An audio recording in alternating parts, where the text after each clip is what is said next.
கல்யாணம்னா இதுதான் கல்யாணம். கிராண்டா இருக்குல்ல? ஆமா, அவங்க ஸ்டைலே தனிதான். நாமளும் அதுக்கேத்த மாதிரி தான் ரெடி ஆகி வந்திருக்கோம். நம்ம ஃப்ரெண்ட் கல்யாணம் நிச்சயமா பிரம்மாண்டமா தான் இருக்கும். பழைய பட்டு புடவை தானே தூக்கி போடாம ஸ்ரீகன்னிகா பட்டு சென்டர்ல கொடுத்தேன். பார்டர்ல இருக்கிற ஒரிஜினல் வெள்ளிக்கான சரியான விலையை அப்படியே கொடுத்துட்டாங்க. ஆமாங்க, ஈரோடு கேட்டியா? எங்க பாட்டி கூட பீரோல நிறைய பழைய பட்டு புடவைகளை வச்சிருக்காங்க. அதுல இவ்ளோ விஷயம் இருக்கா?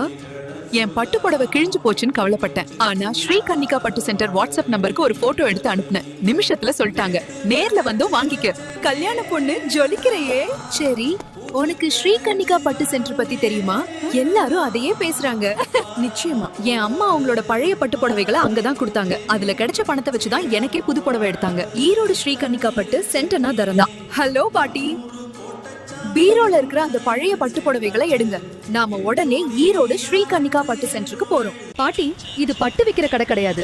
இது ஸ்ரீகன்னிகா பட்டு சென்டர். இங்க ஜரிகையில இருக்கிற வெள்ளிய கரெக்டா செக் பண்ணி காசு கொடுப்பாங்க. அப்படியா? அப்ப ஏமாத்த மாட்டாங்க.